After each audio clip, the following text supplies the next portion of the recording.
Welcome to our community church, Unitarian Universalist. You can hear me, correct? Thank you. I am your minister, the Reverend Darcy Roque, and it is a joy to be with you virtually today.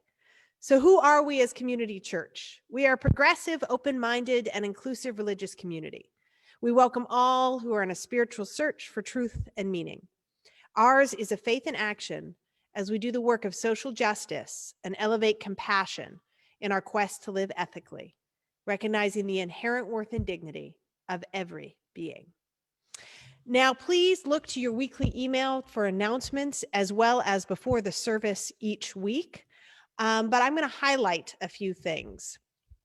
First, we are continuing to, as you'll see today, move more and more towards training more folks for recording our services, which, as we say, is going to happen long after we all, hooray, receive vaccines and we are able to meet together in person. We will still be recording the services so that we can reach out to more folks. So if you're interested, please let us know. And again, if there are a few hiccups, that is also because our amazing folks are training each other, which is really important.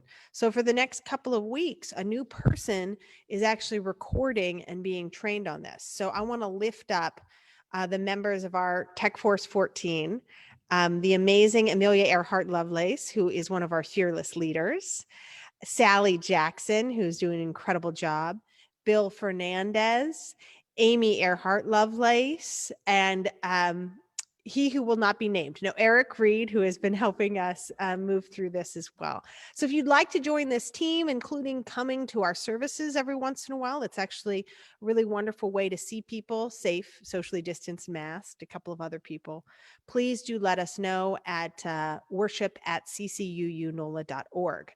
Also, this is very exciting. This is the first week that our music ministry has come into effect. So they have chosen all our music for this service and did a beautiful job. We are so excited.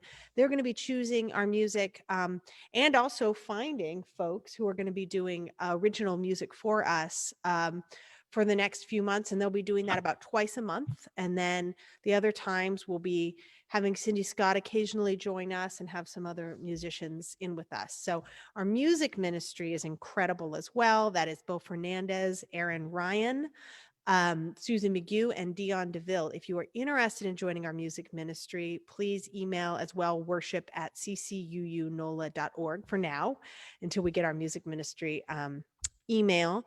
And you're also going to be having a really amazing creative outlet to be able to help choose some candidates for our next music director. So if you're interested in specifically that process, that's going to happen later in the spring. So please email us as well on that. Tomorrow is going to be our inaugural sermon seminar. We have a great group of folks. If you are interested, we have about, I think, 1 to 2 more spaces, maybe 1. So if you are really interested and want to join us starting tomorrow for 8 Mondays every 2 weeks for the spring, please let me know at minister@ccuunola.org. Also, as you'll always see in our announcements, we have a lot going on. There are fundraisers for 350 New Orleans, an environmental justice advocacy group. There's our sanctuary work. There's all the ways that you can get involved in our community. So we look forward to connecting with you. And finally, I am very excited to announce another guest, a surprise guest today, amazing CCUU member and endowment committee ministry chair, Jolie Bonk, who is going to be telling you a little bit about the endowment, our endowment month, which is this February, and the ways in which endowment has helped us. I certainly have very much appreciated their help in worship this year. So with that, Jolie, please come on up.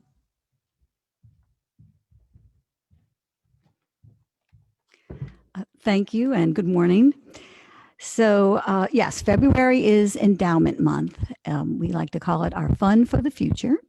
And first, I would like to thank the people who did donate in 2020. Those donations made our 2021 grants possible, and that the main part of that grant went to CCUU to continue the upgrades of the audiovisual equipment and make these Zoom services possible. So that was great. And we also were able to donate to Second Harvest. And I think later this month, you'll have someone come and talk a little bit more about that.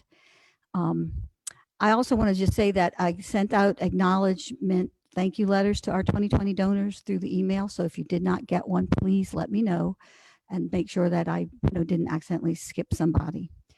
I also would like to thank Wilma Longstreet for her long service on our committee and welcome our new committee member who's stepping up is Irfan Saeed.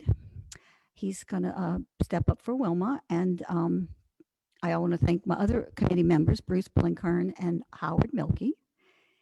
And I just want to encourage everyone to continue to support our endowment fund because it has been very critical these last few years in helping our church to upgrade their training and, like I said, their equipment for the audiovisual, and also to reach out into our community, which our big reach out this year was to feed people. We just thought that was important. So we reached out to Second Harvest. So this month, we encourage you to donate. You can donate anytime this year, but there should be instructions in the chat box today on the different ways you can donate. There's text donating, there's online, and there's just mailing a check to me. And this information has been published in our February newsletter and on our weekly email blast, and I think on the Facebook page also. So there's the information about how to donate, the details is out there. But if you have any questions, you can always contact me. My contact's in the online directory, but my email is jlponck@gmail.com. I think that was really everything I wanted to say. Again, looking forward to getting grants next year and being able to continue to help grow our church and grow our community. Thank you.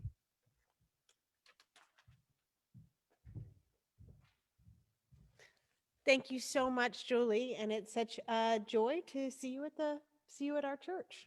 And we look forward to seeing all of you here one day soon. But for now, let us begin our worship with our chalice lighting. Thank you for being here with us today.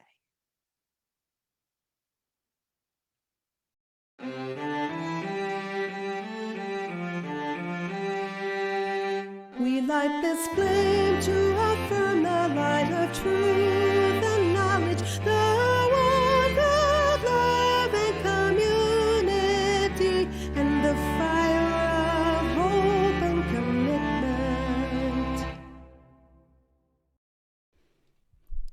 Good morning, everybody. My name is Cynthia Ramirez, and I am the Religious Education Director at Community Church Unitarian Universalist.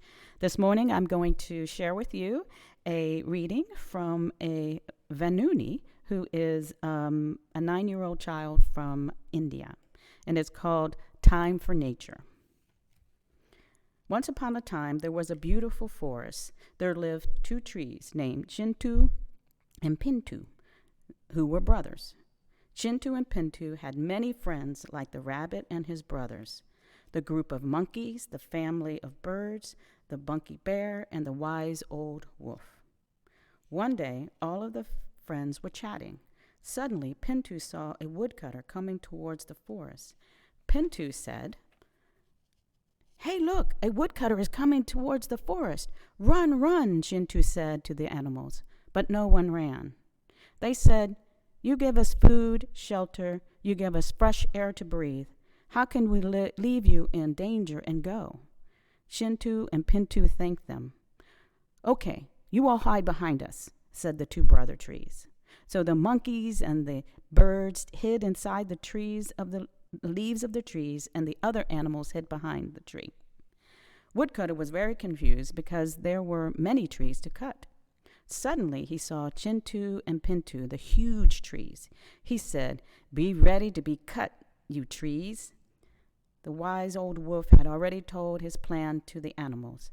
When the woodcutter came near the trees, the group of monkeys jumped on him and started imitating him.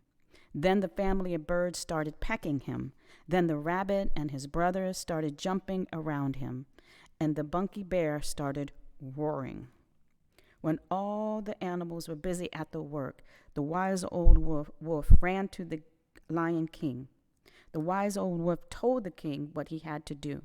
So they ran to where all the animals were.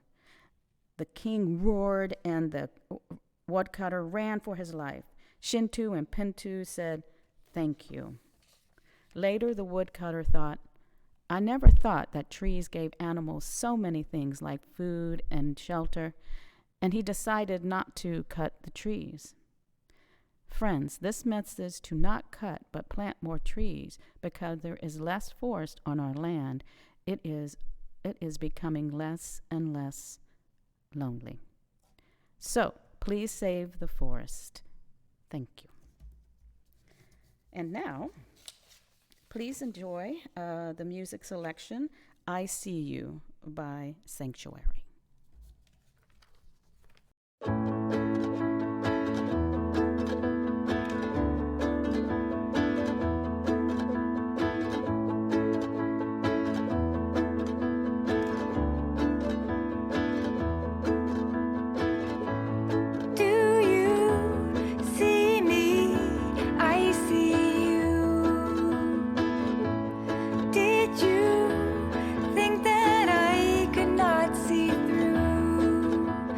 Used to think you couldn't see me when I curled up tight. Now I know you see me, so I'm letting in the light.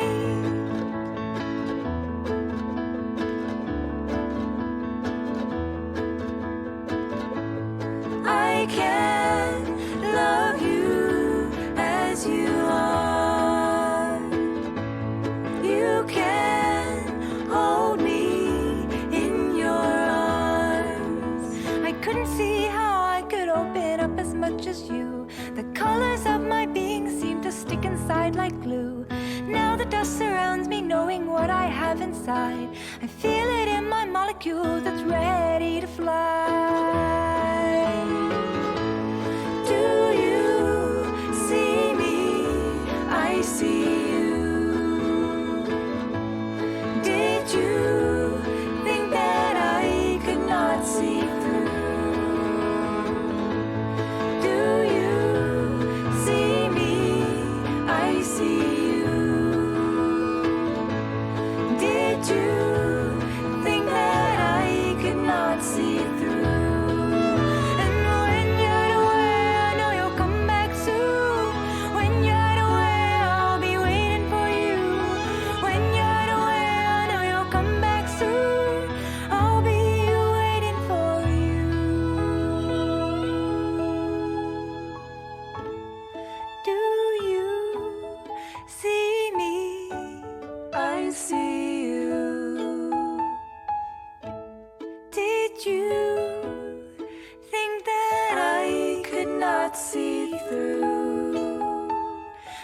used to think you couldn't see me when I curled up tight.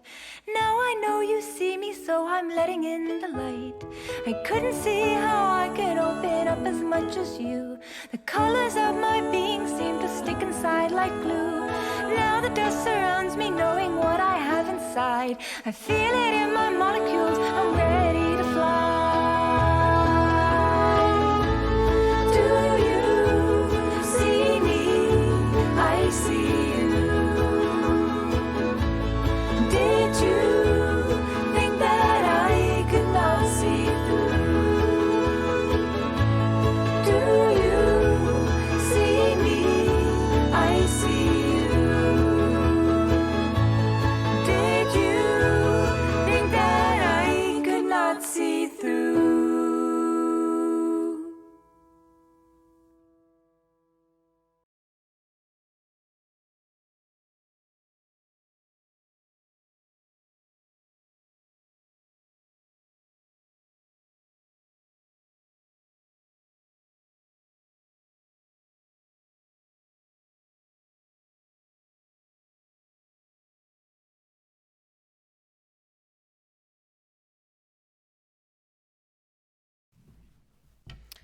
Our two readings today are from the Hebrew Bible. The first is from Genesis chapter 2, verses 5 through 9. And the day that the Lord God made the earth and the heavens, when no plant of the field was yet in the earth, and no herb of the field had yet sprung up, for the Lord God had not caused it to rain upon the earth, and there was no one to till the ground, but a stream would rise from the earth and water the whole face of the ground. Then the Lord God formed man from the dust of the ground, and breathed into his nostrils the breath of life, and the man became a living being.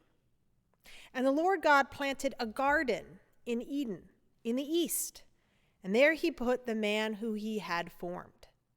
Out of the ground the Lord God made to grow every tree that is pleasant to the sight and good for food. The tree of life also in the midst of the garden, and the tree of the knowledge of good and evil. Our second reading today is from Proverbs chapter 3, verses 13 through 18. Happy are those who find wisdom and those who get understanding, for her income is better than silver, and her revenue better than gold. She is more precious than jewels, and nothing you desire can compare with her. Long life is in her right hand, and in her left hand are riches and honor. Her ways are ways of pleasantness, and all her paths are peace. She is a tree of life to those who lay hold of her. Those who hold her fast are called happy. Now is the moment and time in our service where we lift up all the joys that have come to us this week, or that we have made happen. We share these in community so that our joy may be multiplied. But also, just as important, this is the space where we lift up our sorrows, that which makes our hearts heavy, so that we may not carry that burden alone. And so now I ask you, as we listen to the song For the Beauty of the Earth, you will now have the opportunity to write your joys and your sorrows in the Zoom chat box to be read aloud after our musical moment.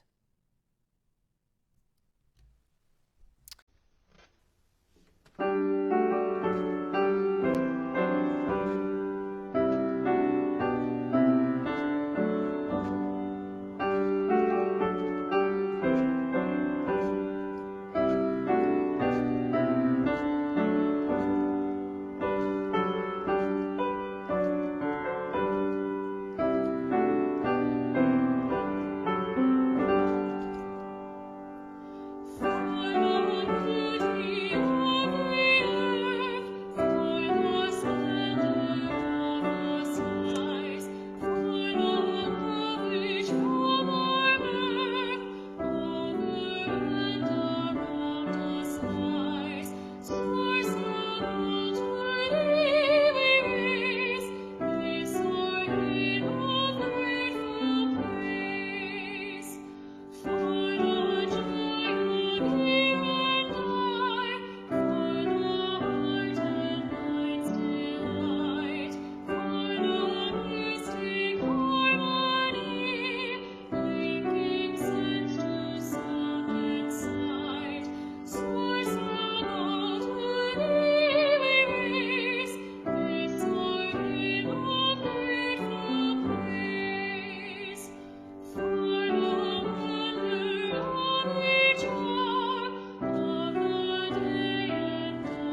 Thank you all so very much for sharing your joys and sorrows.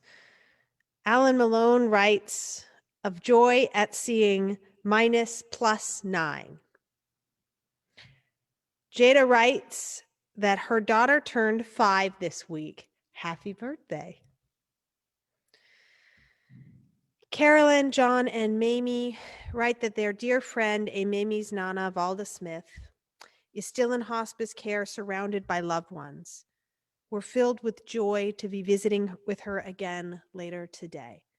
We light a candle of joy for connection for Carolyn, John, and Mamie, and a candle for Valda in honor of an incredible life. Dion DeVille writes that it is a joy to view the service with y'all today. Joy for the beauty of this day, even as I curse the cold. LOL, I hope you all are well. A joy indeed. Alan Malone writes of joy at seeing our old friend Bonnie Schmidt attending this morning's service. Zoom has a wonderful way to help connect us, doesn't it? In that we can see each other. Laura Miller writes of a joy. She is going to be getting her first COVID shot this Thursday. Thanks to Laura Carmen for showing the way. Yes, thank you. And this is actually something we would love if anyone has any more information. There is information that now folks 65 and up are able to get their COVID shot. Before we send that out to the community, we want to try to get an official piece on that so we can help spread that far and wide. Bonnie Schmidt writes that she's glad to be here. Alan could not resist a sermon on trees. I would like to light a candle of honor and sorrow for Russell Thames, beloved member of our congregation. I want to honor him. He is currently in hospice. He loves and appreciates any cards or calls that you are able to bring to him. Please email caring@ccuunola.org if you'd like his information. I know many of you have reached out and I have been connecting with him. We just want to honor an incredible human being. Alois writes that this is my last Sunday to connect with all of you as I will be traveling back to my home country, Kenya, on Tuesday. I'm very thankful for the relationships I have formed in this community, and I will forever cherish it. You have been nothing but a blessing to me for the few times I have gotten to connect with you. I believe there is always something God wants us to learn from one another, and that's why we gather as a community every Sunday. Thank you all for loving, challenging, encouraging, and nurturing me. Mary Gaiman and Avis Moore, thanks so much for always keeping an eye on me and making me part of your families. Welcome to Kenya, and in case any of you want to visit, let me know, and I'll gladly welcome you. Goodbye. We send you so much love and prayers and hopes in your travel back. Thank you for being a part of our lives. Please know that you have a home here to visit us in New Orleans, a church home and a family too. Thank you for those beautiful words, Alois. So with that, we're going to light one more candle for all the joys that are still bubbling up, that we're yet able to share, and that one day, perhaps, we will celebrate together. We are excited for the joys to come. And we want to light a final candle too for all the sorrows that are perhaps at this time too heavy to carry, too heavy to share with this community. Know that we love you and that we see you. And with that, we will move into our offering.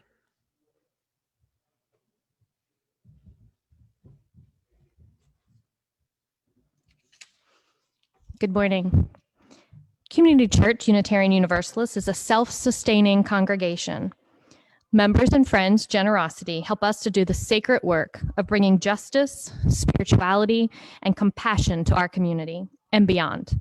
You can give online at www.ccuunola.org/stewardship or by text at 504-370 2659. You'll text GIVE. You can also send a check to CCUUU at 6690 Fleur de Lis Drive, New Orleans, Louisiana, 70124. All of this information is also in the chat box. Thank you.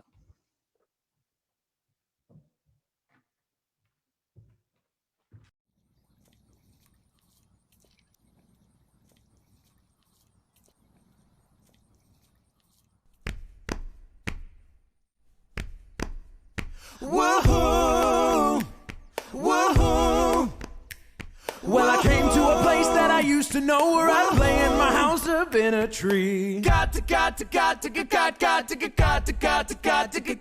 Now it's just a stump and it occurred to me that things just ain't what they used to be. Cause we keep chopping you to your knees, but you're giving us all the air we breathe. So I decided right then that me and my friends, we gonna get together and plant some seeds.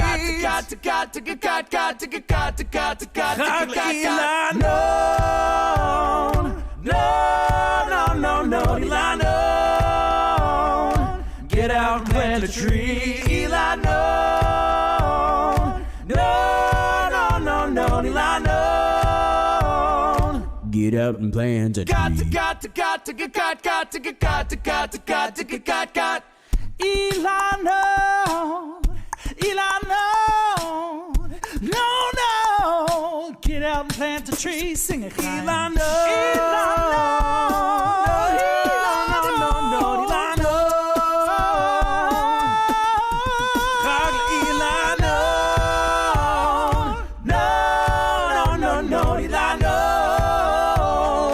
Get out and plant a tree. Eli, no.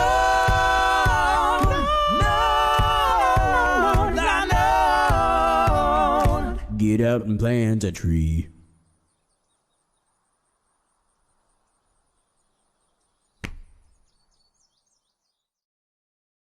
Thank you so much for watching our new Tu B'Shvat video. Tu B'Shvat is the holiday where we celebrate trees and nature, so take some time to appreciate the beautiful world around you. Also, special thanks to JNF, the Jewish National Fund, for sponsoring this video. Click on the link below to learn much more about JNF and everything they do for the land of Israel. And get out and plant a tree. Really? Again? Didn't we talk about this?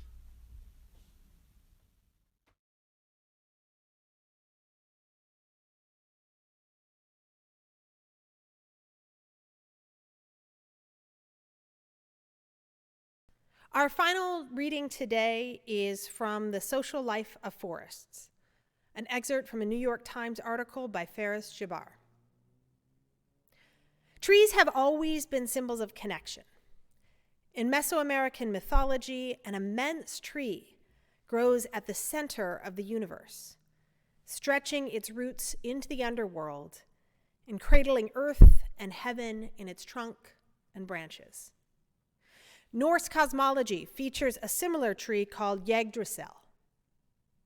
A popular Japanese no drama tells of wedded pines that are eternally bonded despite being separated by a great distance. Even before Darwin, naturalists used tree-like diagrams to represent the lineage of different species. Yet, for most of recorded history, living trees kept an astonishing secret. Their celebrated connectivity was more than a metaphor. It had a material reality. So, this apple, the one from the tree of knowledge for good and evil in the Bible, that forbidden fruit that led to Adam and Eve's expulsion from the Garden of Eden, I'm going to tell you that this apple is a bit of a lie. Because if you travel the streets in the Middle East, where this paradisical garden was said to be located, you will be tempted by luscious pomegranates, figs, and grapes. But apples, they are not native to that area, never have been. So why do we think of apples when we consider this biblical story. A story that, from its start, used the Hebrew term peri, translated simply as fruit, to describe this seductive yield. So it turns out that someone was making a bit of a joke. In the 4th century AD, Pope Damascus commissioned his scholar of Scripture, Jerome, to translate the Hebrew Bible to Latin. Jerome had what you might call a bit of a dad sense of humor, in that he loved his puns. So he translated fruit in the original Genesis story to a Latin word, malus, that had a double meaning. As an adjective, malus meant evil, but as a noun, it meant a common type of apple. Thus, our evil apple, which stuck. From depictions in Renaissance art to John Milton's Paradise Lost, the apple myth solidified into biblical fact. But it hasn't just been the varieties of fruit that we have seemingly ignored. As you heard in our biblical reading today, there was another named tree in that garden, the tree of life. As religious scholar Ellen von Wold notes, attention is almost exclusively directed to the tree of knowledge of good and evil, whereas the tree of life is hardly paid any attention. And so today I hope to explore this tree of life, which is often uplifted in the Jewish tradition, as well as narratives that go beyond this gates of paradise, of forests, fungi, and interdependence, of Louisiana petrochemical plants and the great Mississippi River, and of our own Unitarian Universalist faith and our interconnection and commitment to environmental justice. But let's first root ourselves in trees. So in our other reading today, we learned of trees' connection to a wide variety of religious traditions, from Norse mythology to Japanese Noah drama. And in Judaism, we just passed the new year of the trees. In this annual ritual, celebrants have a communal meal, a Tu B'Shvat Seder, where they share the fruits of trees, try a new fruit they've never tasted, and as you heard in our music video today, plant a tree. They also, like the more famous or more well-known Passover Seder, consider their faithful role as Jewish people. In this case, in their relationship to the earth and the trees. Much of their discussion rests on the responsibility to this earth, interconnection to the larger world, and wisdom. And wisdom not only of their tradition, but also the wisdom in the earth and the forests themselves. A wisdom that until recently may not have been heard, like that tree from the old adage that falls in the forest. Because trees, and more specifically forests, can tell us far more about our natural world, and by extension ourselves, than we previously thought. But let's talk first about conventional wisdom about nature, which for about over 150 years has been dominated, and generally rightfully so, by the work of Charles Darwin. Darwin's theory of evolution, accounting for the incredible diversity of species on our planet, was rooted in an understanding of inevitable competition, a ruthless natural selection where survivors passed along the most fit genes, is a helpful theory in moving us away from a damning biblical literalism to a grounded scientific approach. A scientific approach, however, that really shouldn't have remained static as the one and only scientific truth. Because even Darwin knew in his time that, as the NYTimes notes, ruthless competition was not the only way that organisms interacted. Ants and bees died to protect their colonies. Vampire bats regurgitated blood to prevent one another from starving. Vervet monkeys and prairie dogs cried out to warn their peers of predators, even when doing so put them at risk.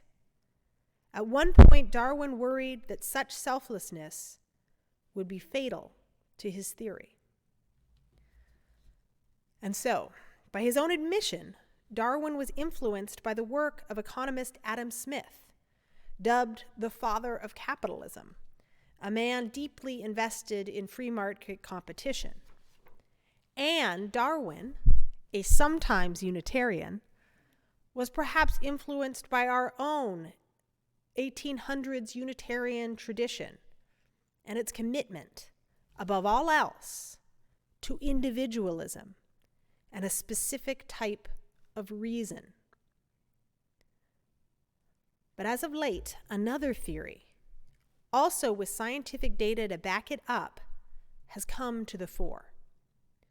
From the roots of a forest and rooted in another, sometimes contradictory principle of our Unitarian Universalist tradition, the interdependent web of which we are all a part. Well, in this case, maybe it's less a web and more than a fungi. Because as explained in the New York Times article, The Social Life of Forests, through the work of ecologist Susan Simard, underground, trees and fungi form partnerships known as mycorrhizas. And by analyzing the DNA in root tips and tracing the movement of molecules through underground conduits, Simard has discovered that fungal threads link nearly every tree in a forest, even trees of different species. Carbon, water, nutrients, alarm signals, and hormones can pass from tree to tree through these subterranean circuits. Resources tend to flow from the oldest and biggest trees to the youngest and smallest. If a tree is on the brink of death, it sometimes bequeaths a substantial share of its carbon to its neighbors. Now that's a lot of science to unpack, but in sum, old growth forests survive because of their interdependence. Older trees provide nutrients to younger ones across species. They communicate by underground fungi, a fungal broadband, if you will, which seemingly gains little by acting as this connective thread. While more and more data seems to back Simard's theories, predictably there has been some pushback. Her work is, to quote someone, and truly this is a quote, girly. It's too girly. Not scientific enough.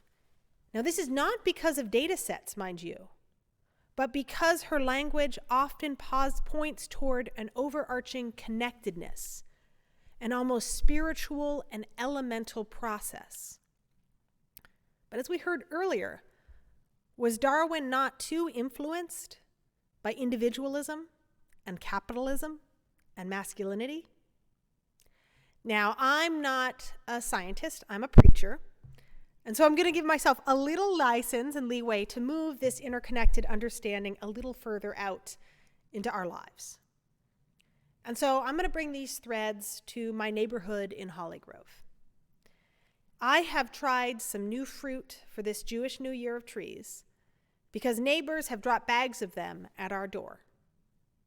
Across the street, I witness the Garden of Good, a Mardi Gras house float of my neighbors, filled with peacocks and flowers made from repurposed tablecloths. The threads move out further to the friends down the street who have become family, caring for our oldest child while we were in the hospital welcoming our youngest son, or those we see on outdoor walks, masked up for the greater good and waving from afar. These interconnections have saved us during the pandemic. They are the emotional and spiritual nutrients we have needed to stay physically and mentally healthy. Consider what interconnections have helped you during this pandemic. Because though I do not live in an old-growth forest, its interdependence makes sense to me. I see these type of connections each day as I walk out onto my porch. And I often take that step out onto the porch after I read blessedly fewer headlines about anti-maskers screaming about their freedom, or incessant political wrangling about how much care, health care, economic support, education our fellow human beings deserve, as if we somehow have to earn the right to be alive, to be connected, to be healthy. The Jewish New Year's of trees in recent years has become synonymous too with environmental justice. Asking those around the Seder table, how do we best care for the natural world, including ourselves? We Louisianans need only look down the Mississippi River, or up the Mississippi River, another source of connection, to find our answer. As highlighted recently by the NOLA Jewish Women group, there has long been a tear at our connective tissue, environmentally and spiritually, in regards to St. John's Parish, a place also known as Cancer Alley. In these river communities between New Orleans and Baton Rouge, the primarily black residents have been poisoned for years by the petrochemical industry, as largely unregulated companies released chemicals into the water, the air, the soil. The roots in the earth bearing poison, not paradise. For years, the folks in St. James have been crying out and demanding care and accountability. Folks like Robert Taylor, a lifelong St. James resident who has led this call for justice. And all the while leading this call, he and his family have endured multiple cancer diagnoses and debilitating health issues. A man we lit a candle for just last week at the behest of CCUU member Alicia Cook, as Taylor and his wife are both currently fighting COVID. Taylor's advocacy, his commitment, and his work, along with the advocacy of groups like 350 New Orleans and Rise St. James, whose websites are in your chat box, have been tirelessly fighting to remind us all of the fragile and beautiful connections that are being poisoned, whether in our water or air, or more obscenely, in our own human apathy, self-interest, and greed. Ignoring the plight of our fellow human beings in deference to an oil-based economy and a damning individualism. But slowly and surely, like nutrients moving from tree to tree, change is happening. Just a couple of weeks ago, the new federal administration invoked Cancer Alley as they laid out their ambitious environmental justice plan. A huge step indeed, but only a step. It is our role now as Louisiana Unitarian Universalists committed to environmental justice to support the continuing work and leadership of the residents of St. James and the organizations that keep our government accountable to these lofty but attainable environmental goals. To strengthen our connections and remind ourselves that what happens to one of us affects all of us. And this reminder is essential because sometimes interdependence is not easy. When trees siphon their nutrients to other trees, some loss happens there. I have lost time and rest helping neighbors with court cases, rental car pickups, and childcare.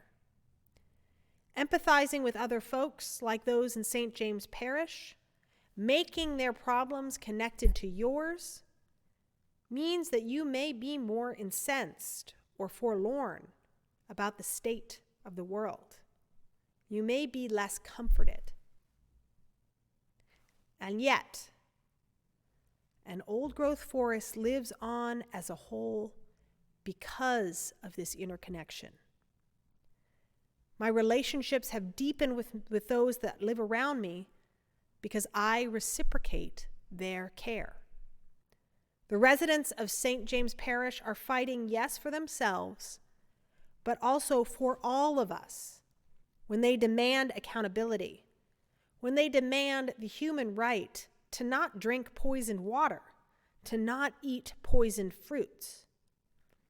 Reciprocity, interdependence, altruism, they grow in networks that are often made invisible or fail to be lauded. But these networks of shared leadership and care, they're always present. They're always around if you look around. Which brings me back to our tree of life. While the tree of the knowledge of good and evil continues to bear fruit that we are prohibited from partaking, I like to think that the tree of life sits in that garden of paradise too, and its roots are continuing to expand outward, under the gates guarded by angels with their flaming swords, out into the world, feeding and sustaining our interconnectedness. And in a way, we have the chance to help make this mythic tree a reality, even amidst a fallen world of environmental degradation. Ecologist Susan Simard, she of the mycorrhizal data, is currently, and I quote, working with scientists, North American timber companies, and several tribes of the First Nations on the Mother Trees Project, wherein even in areas that are being logged, some so-called mother trees, which have the most robust and diverse mycorrhizal networks, will be kept safe so as to substantially improve the health and survival of future seedlings, both those planted by foresters and those that germinate on their own. These trees, quite literally, become the tree of life, providing nutrients and networks, not only to the remaining forest, but to the generations of forests to come. Not only to the people and animals of this generation, but the people and animals of generations to come. In this new year of the trees, or perhaps even new year of 2021, we must recognize the past that we carry with us. A turn of the Gregorian or ritual calendar page does not mean that our errors can be erased, but it can be a chance for us to reflect and consider today how we ourselves can bear fruit, can provide nutrients underground, can be there for our neighbors, in our homes, and in our state for tomorrow. So that one day, may we all resemble that old mother tree, imparting wisdom, fostering life, and connecting a world through our very rootedness. Amen. Our benediction today is from writer and environmentalist Rachel Carson. In every outthrust headland, in every curved beach, in every grain of sand, there is a story of Earth. For the first time in the history of the world, every human being is now subjected to contact with dangerous chemicals from the moment of conception until death. As cruel a weapon as the caveman's club, the chemical barrage has been hurled against the fabric of life. The more clearly we can focus our attention on the wonders and realities of the universe about us, the less taste we shall have for destruction. Let us go forth this week, witness the wonders of nature, and then may we do our very best to care for it and for each other. Amen. And now, after our postlude roll, we'll be having our coffee hour. We love you, and we will see you again.